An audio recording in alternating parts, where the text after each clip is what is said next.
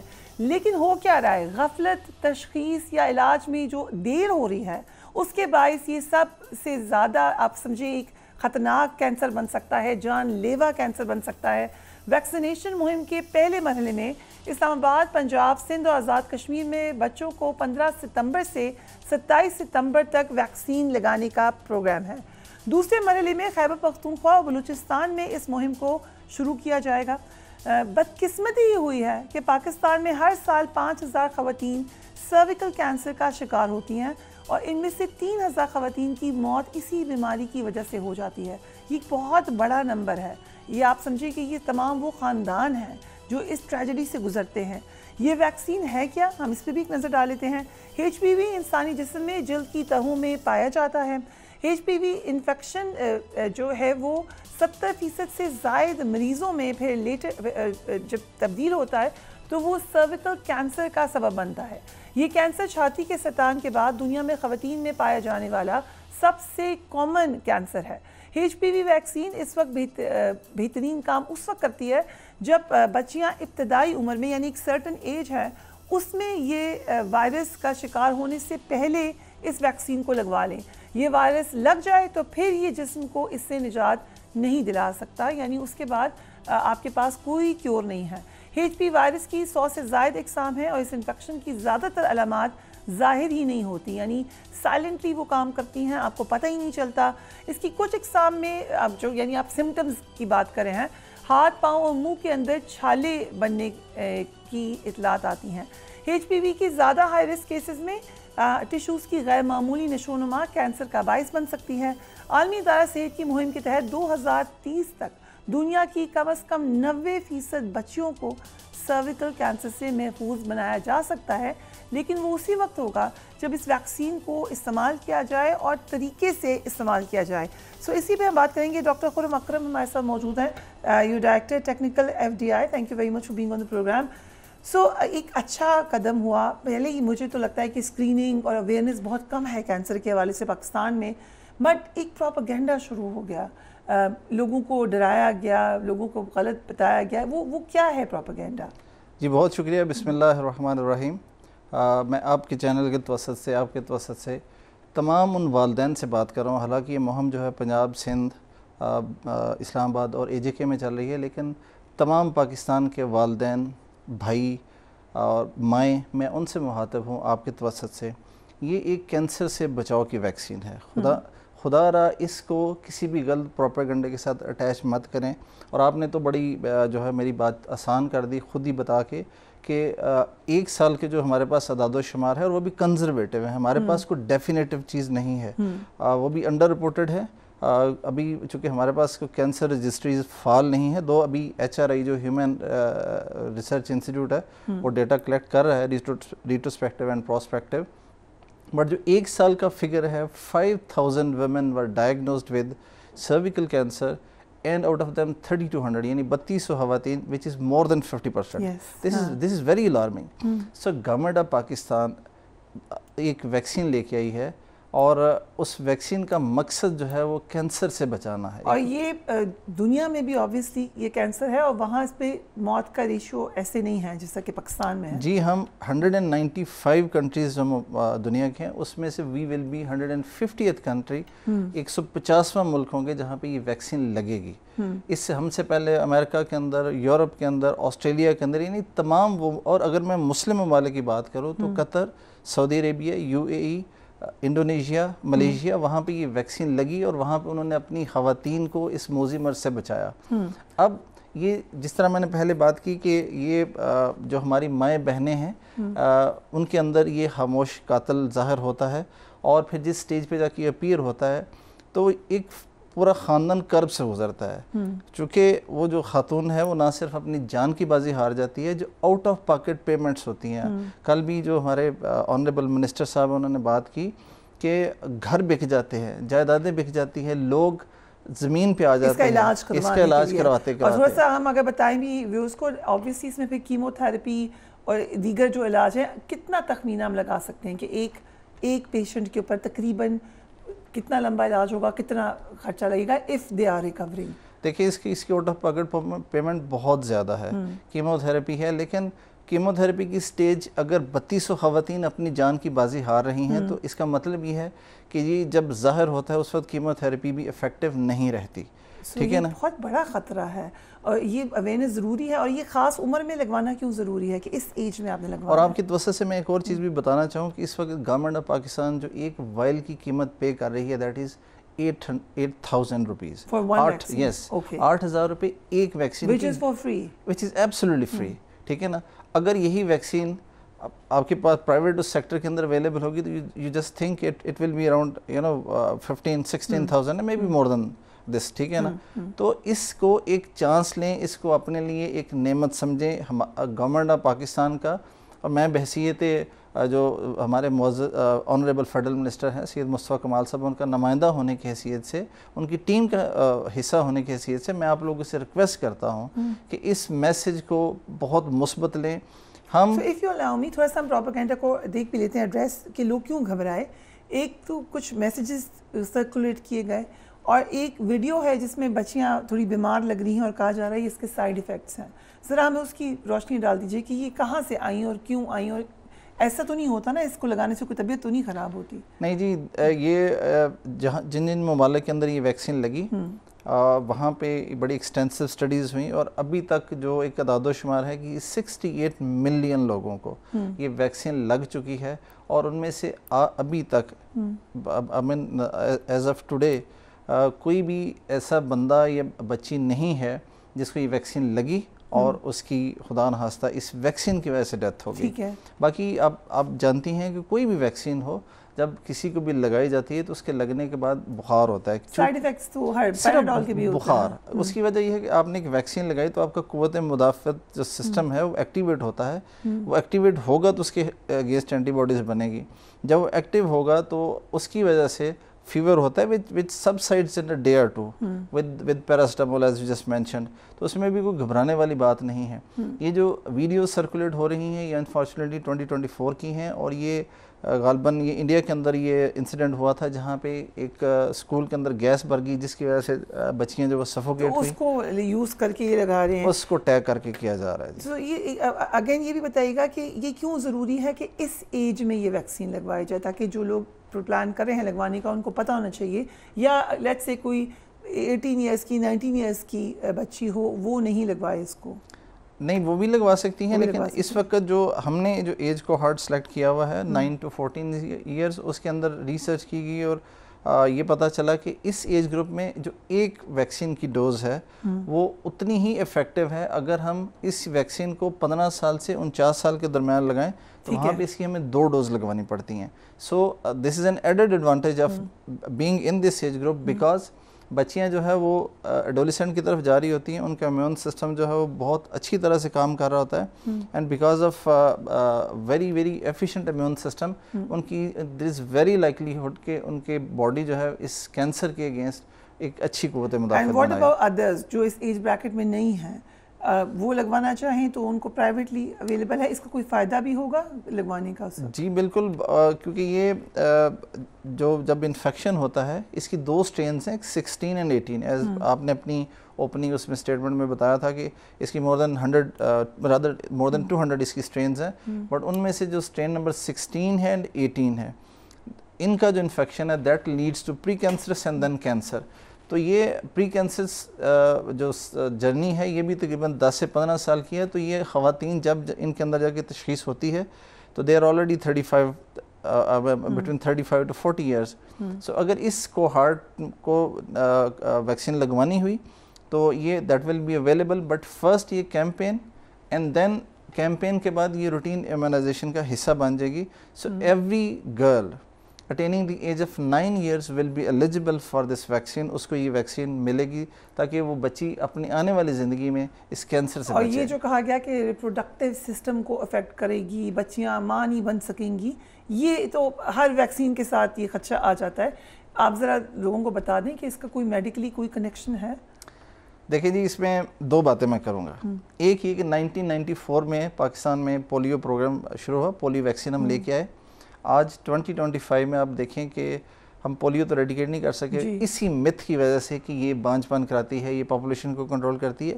But see where are we in terms of population. یہ population ایک وہ چیز ہے جس میں پاکستان نے بہت ترقی کی ہے by leaps and bounds. Likewise جو ہمارے آنریبل منسٹر صاحب ہیں ان کا یہ میسیج ہے کہ ہم بحیثیت انسان, بحیثیت بھائی, بحیثیت باپ, بحیثیت نبی پاک صلی اللہ علیہ وسلم کی امتی ہونے کے ہم یہ کیسے سوچ سکتے ہیں کہ ہم کسی بیٹی کو, بہن کو, بچی کو زہر دیں گے, اس کو بانجھ بنائیں گے؟ کیا ہم کسی کو جواب دہ نہیں ہیں؟ تو لہٰذا میرا آپ سب سے یہ ریکویسٹ ہے, اس ویکسین کا مقصد صرف کینسر سے بچانا ہے. اس ویکسین کا مقصد خدا نخواستہ کسی کی بہن کو, بیٹی کو, بچی کو بانجھ بنانا نہیں ہے, اس کو سٹیرائل کرنا نہیں ہے. اللہ سب کی زندگی میں بہت زیادہ آسانیاں کرے. یہ والا اس ویکسین کا, اس کیمپین کا واحد مقصد یہ ہے کہ ہم ان 3200 خواتین کو بچائیں, ہم ان 3200 خاندان کو بچائیں, ہم ان 3200 ماؤں کو بچائیں. جیسے کہا جاتا ہے prevention is better than cure. Thank you so much doctor صاحب ہمیں ٹائم دینے کے لیے. ضرور دیجیے گا فیڈ بیک. آئی ہوپ جو آپ کو کویشچنس تھے وہ آنسر ہوئے ہوں. فردر کوئی کویشچن ہو تو آپ ہمیں بھیج سکتے ہیں. Do take care of yourself. اللہ حافظ.